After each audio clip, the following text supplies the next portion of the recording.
Welcome back to my channel. This is part 2 of my 2023 fountain pen videos. This one is all about ink. We are going to get into what inks I got this year, what inks I am daily driving in pens currently, what colors am I in love with that I got in samples that I'm going to be getting in full vials, and all that fun stuff. For somebody who started the year with maybe 2 bottles of ink, it's been a busy year. Back in April, I applied and was accepted into the Ferris Wheel Press Jubilee program. That being said, I have purchased about 50% of these inks myself because I genuinely enjoy writing with fountain pens and drawing with inks. And so let's get into what colors I purchased this year / was gifted in exchange for content, and then get into what colors have been absolute favorites. I swatched my inks out in 2 different ways. I used the color ring dippers, which this ring I actually finished today with the last of the Christmas inks. This ring is absolutely full, and so I'm going to have to make a trip to my local fountain pen shop to pick up another one. And then I use these 2.5 by 3.5 cards and do a swatch with a brush and then a writing sample at the bottom, just so I've got a bigger idea of what the color looks like on top of having a dip. This is what comes with me when I'm shopping. This is what I tend to use in the studio when I'm planning out pieces.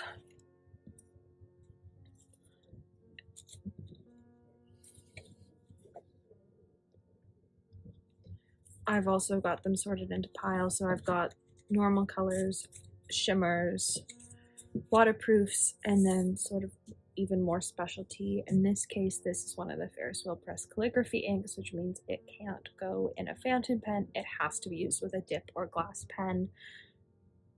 I wish I had the skills to be able to use it. I struggle quite a lot using it if I use it with anything other than a glass pen. So we are mainly going to focus on these 3 categories, specifically on what colors we're really just going to look at these 3 categories because I only have 1 color. And we're actually going to start with the smallest group, which is watercolor inks. I absolutely love the inks from Sailor. These are both Sailor inks.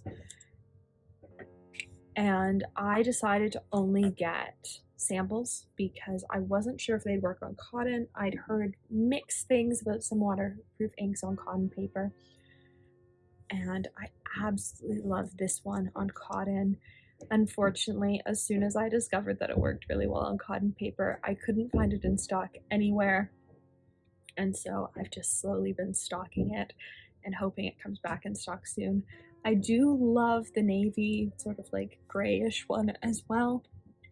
I just don't use blue for line art enough to justify a full bottle of it. This is also a test tube rack. I found the idea on Reddit, and it is one of the best things for my desk. It just keeps me so organized, and it fits all the little sample vials, the top row being nibs, and normally they've got covers on them, but I was filming part 1 of this video and thought I might need to show them off. Actually everything in this row was gifted to me by somebody in purchase. I bought a rickshaw sleeve from her, and so she gifted me a whole bunch of ink samples as well, which was absolutely lovely. And there are definitely some that I'm going to be buying. But let's start with Ferris Wheel Press inks, specifically, I guess, these ones, which are sort of everyone's favorite. These are the FerriTales collection. They tend to release 1 a month, and I have several months of them. Some gifted, some purchased, all stunning. The one on the end is the newest one, which by the time this video comes out might already be out. That's Brilliant Beanstalk. It's Riveting Pond. These were in order. It's Poison Envy.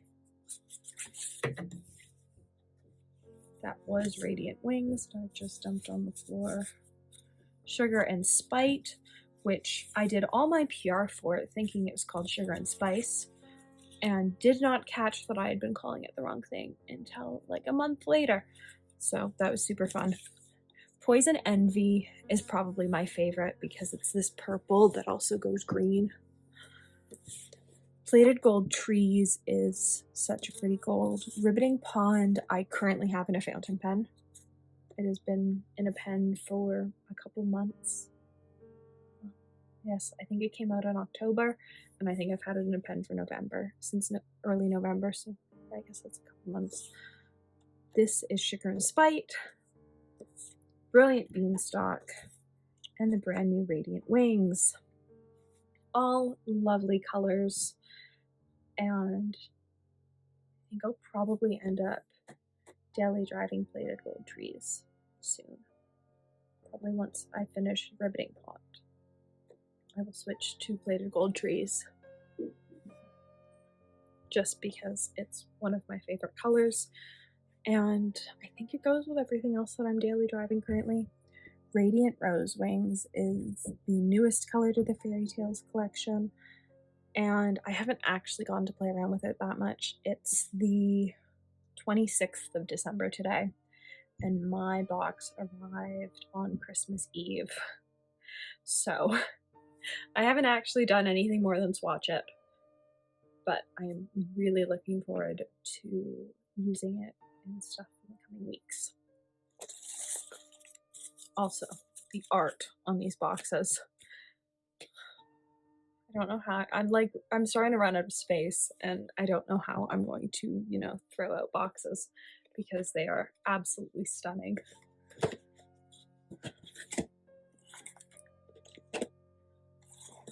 When it comes to sort of more practical inks, I'm not opposed to daily using shimmers, clearly. Like this, which, like, I don't know if it'll show up on camera, color shifts from like pink to like greenish blue, is currently being daily driven in a pen. I'm not afraid of color, but I do enjoy having some more practical stuff, and so I do enjoy having more practical stuff as well, which means that I spent months looking for this color. This is Dusk and Bloom. It's been around for a couple of years from the Ferris Wheel Press line, but I could never find a bottle of it. I have wanted this ink, I don't know when it came out, since about the time it came out. I started looking for it. Oh, it's one of the old member codes. It doesn't tell you the date it came out. The new bottles, so at the bottom of this, tell you FT 2401, so FerriTales 2024, January. The old bottles just tell you that it's a 38 ml and that it's an everyday ink. Oh, that it's Dusk and Bloom. There's a bottle that tells you that it's an everyday ink. I had one. So the code's on the bottom of the boxes, and that it, so this one says it's a 20 ml. The codes on the bottom of the boxes tell you quite a lot of information about the inks, especially with the newer boxes. The old boxes, not so much. I wanted this ink for such a long time, and I ended up finding somebody who was going to be at Scriptus that had 2 bottles in stock, and they were willing to save me a bottle. So I finally got this at Scriptus. And it is what is in my Quaco Sport. If you saw part 1, it's sort of like Cinderella colored. It's called Mellow Blue, and I've been daily driving it since Scriptus. And it's great. I absolutely love it. It's probably my favorite practical color. Actually, I can't say that. I'm looking at something that I purchased 2 bottles of because I love it that much. But we'll get into that shortly. I think we should probably do these in color order for the sake of my mental health. So let's start with greens. I have Cream of Earl Grey, which wasn't technically a green, but was pulled from, as you can see, it was like a light pink. It has been pulled from the Ferris Wheel Press lineup, and I was gifted a set from a friend who found them too light for her collection. I have Peter Moss, both in a 5mm and a 38mm, because I love it that much. It's my favorite dark green. Morningside Mint I have in a big bottle. In an 85ml. Will I ever use 85 mils of this ink? Nope. But it is really pretty green, and I do actually like it. Blue Yosemite Falls is an ink that my mom got for Christmas, but we share a studio space, and so for now it's going to live on my desk until she decides she wants me to ink up one of her pens with it. In that case, I will. And then finally we have Bluegrass Velvet, which I will say, depending on how heavy you put it down on a page, looks incredibly different. This is what it looks like as a dip versus that swatch. Like they look totally different. So I'm learning to do multiple swatches, though when I'm shopping, these are the swatches I use.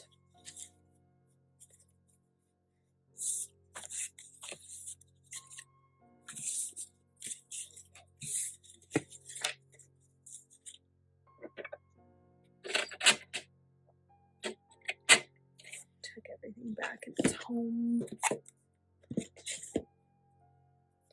Cotton Candy Blue, Jelly Bean, Dusk and Bloom, Storied Blue, and something I can't pronounce. So Cotton Candy Blue, Jelly Bean, Storied Blue. We just had Dusk and Bloom. We did just have Dusk and Bloom. This is Dusk and Bloom. And here is this blue. So Storied Blue is another color that I would get in a 38 mil bottle if I could find it. I haven't been able to find it yet though, and so for now I don't have it in a bigger bottle. It's always out of stock online, and I haven't been able to find it in stock in a store, though it is my favorite darker blue. I don't love sort of the blue blues. I lean more towards like the blue grays.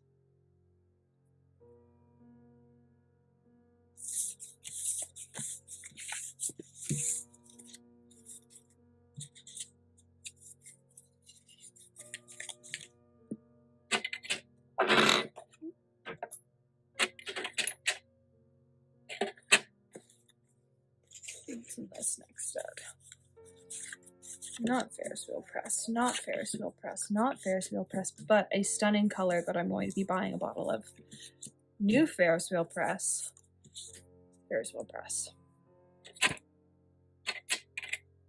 So Tanzanite Sky was one of the first Ferris Wheel Press colors I ever got. I got the Tanzanite Sky Bluegrass Velvet Candy Marsala ink charger set. Harlequin Dreams is another brand new one, which sort of reminds me of Tanzanite Sky if it had a little bit more gray in it. There's Dusk. There are these two blues. Dusk is something that I will be buying a bottle of when I find somewhere in Canada that stocks it. Because right now it's the winter, and I am not a huge fan of shipping liquids in the winter because I've had too many paint tubes leak in the winter with freezing and stuff, even if they're not being left at the front door, just be getting too cold in transit and exploding, and I don't feel like going through that with an ink bottle. So I'm either going to hold off until the summer to order this, or hopefully I'll find a bottle in person. Any fellow Canadians / Ontarians that know where I can potentially get a bottle, let me know. It would be much appreciated. I'm realizing I need to start making the stack of the colors that I'd like to get.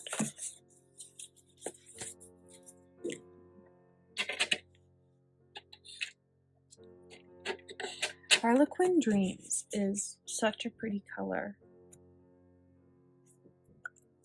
that I also thought was going to be way lighter. It looked lighter.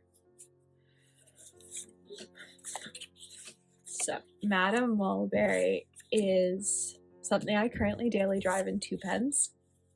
Should tell you how much I love it. And something that I have 2 bottles of.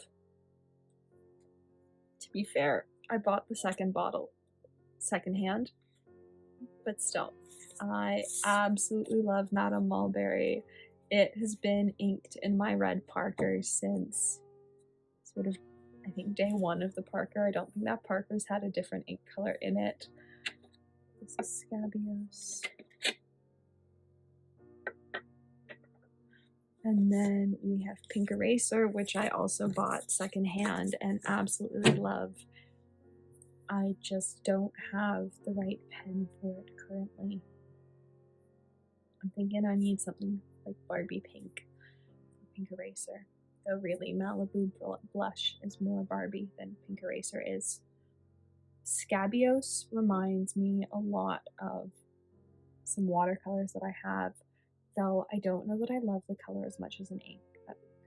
I find myself being a lot more picky with ink colors compared to watercolors, which if you see my watercolor videos, especially my complete palette ones, is really funny and probably good for my wallet, because I am much more picky about ink colors, whereas with watercolor I go, ooh, pretty, I want.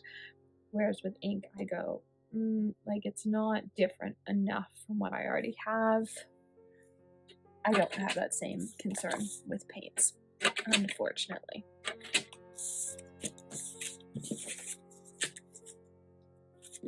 I'm getting down to the final ones. Oh no, we're not. We've still got all the shimmer ones to go. All the pretty sparkles. These cards don't have brands on them, which would be helpful. But I am nothing if not pro making my life more difficult. This is another one of the giant 85ml bottles.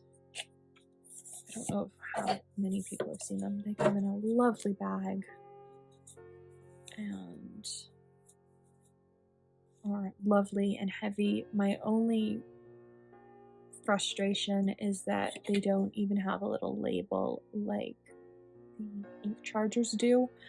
And so unless your colors are totally different like mine are, being red and green, I think it would be really easy to mix them up. And so mine just live in their sort of boxes because it feels safest. Which is another funny thing, like with any other art supply, like nothing lives in its box. And with my inks, like if they have original packaging, they live in their original packaging. This is Andromeda. This is Candy Marsala, which I've made. I'd say there's probably 2/3 of it left. We have Wasp.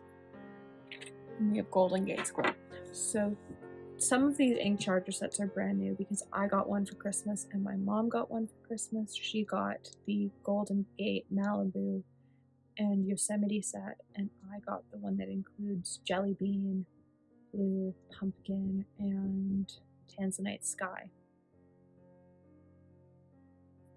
The only one of these colors that I think I might rebuy is Andromeda. Not that I don't love Candy Marsala or Wasp, but there's something about this like hot pink that just speaks to me.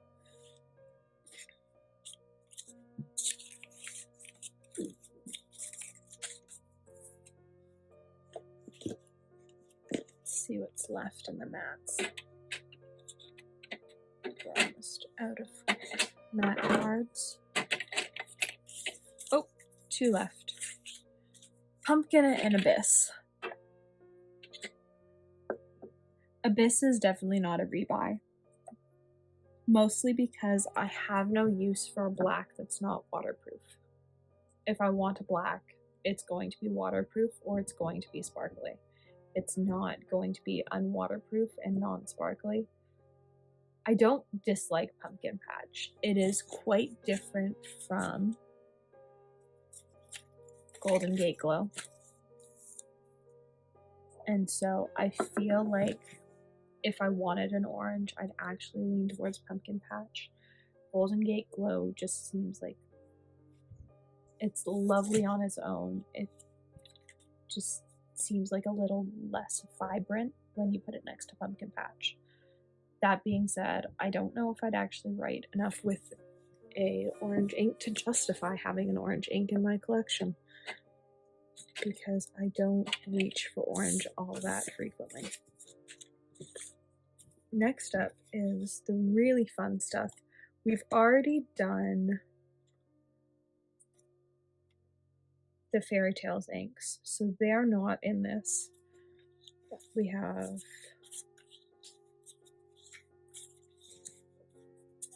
these 5. So, Lights of Niagara was the Scriptus ink, and I was not going to get it. It was a color that I did not need. Let's see. It was a color that I just did not need. I did not feel the desire for it. It was great. And then I discovered that under black light, it glowed. It doesn't glow super well when it's on thickly, but it does have a glow to it, which suddenly made an ink that I was not super interested in. I'm more currently buying non-fussy inks. I want inks that can go in any of my vintage pens without worrying about it. And so I didn't feel the need to add a shimmer ink, but once I knew it glowed in the dark, that was great. One of these is mine, one of these is Mom's. She has Stroke of Midnight in her Kakino. Crystal Blue Legacy is mine, and it's like Stroke of Midnight, except with only matching shimmer, which I actually love. I love the tone-on-tone-ness of the glitter. I wish I loved Starlit Sea. I just don't. I don't actually use it enough to justify buying any more of it. The nice things about being gifted ink samples by somebody is that I got to try out a whole bunch of brands, and it helped me figure out what I liked way more than what I was finding myself buying, which was just Ferris Wheel Press, because I liked the colors and I liked the box's designs, and I already knew I liked the ink because I was getting ink gifted to me by the brand on a monthly basis. And so it felt low risk because I knew I already liked the product. We also have Fluttering Heart, Cabernet on the Lake, Wonderland and Coral, Hardy Harvest, and the Writing Desk. Fluttering Heart was the 2023 Ink of the Year, and was actually one of my mom's Christmas gifts because I was so sure that it was going to be too light to be practical. It's not. I totally could write with it and it be visible. I think the swatches I'd seen of it were just like on toned paper, or not on like white paper. So swatching it on white paper, I've realized that no, like, it's actually a visible ink, and it will probably be the next ink I daily drive. Cabernet on the Lake was something I was daily driving, and then I got sick and forgot it was in my Lamy Vista, and now I just can't get it out of my Lamy Vista, and so my Lamy Vista is forever going to be pink glitter. So this is actually probably going to go back into my Lamy Vista because it is dyed pink and shimmery all through the feed, no matter how long it soaks. Hardy Harvest was a surprise how much I liked the orange. I did a couple Halloween pieces with it and actually absolutely loved it. Wonderland and Coral was part of the bookshop collection that included Peter Moss and Storied Blue, which is why I got it. I wanted the other two colors. It just happened to come with it.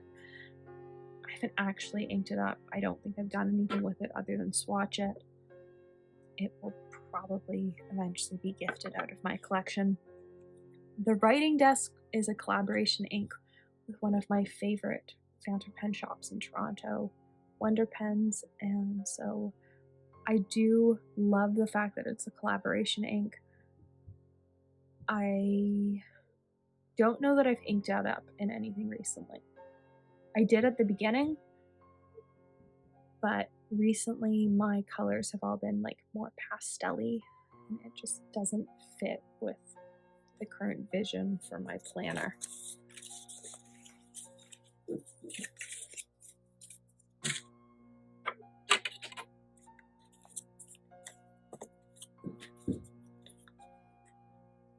So let's just quickly go through what's currently inked and what I'd be buying again. Currently inked, I have Storied Blue, Madame Mulberry, The Riveting Pond, and Dusk and Bloom.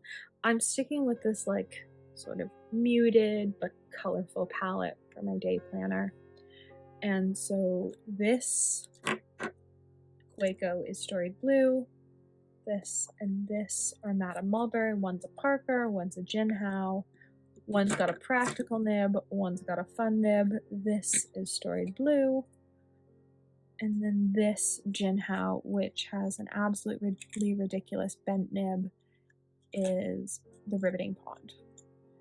I liked this sort of like muted vibes palette that I went for with my day planner for the past couple months.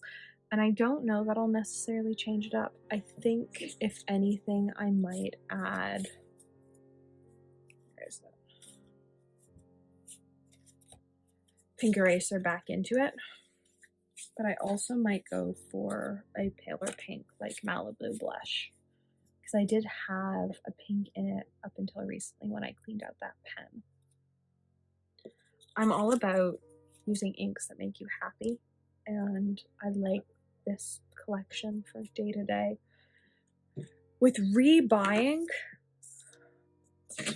Storied Blue, Andromeda, and Dusk.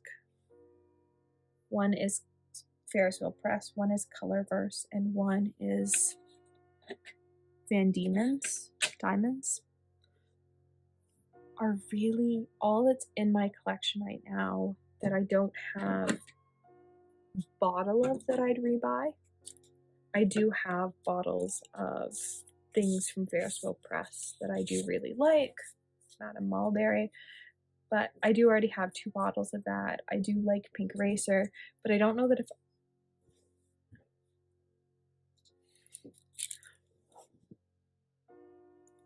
I use it enough to justify getting another bottle of Pink Eraser, whereas Storied Blue I use all the time.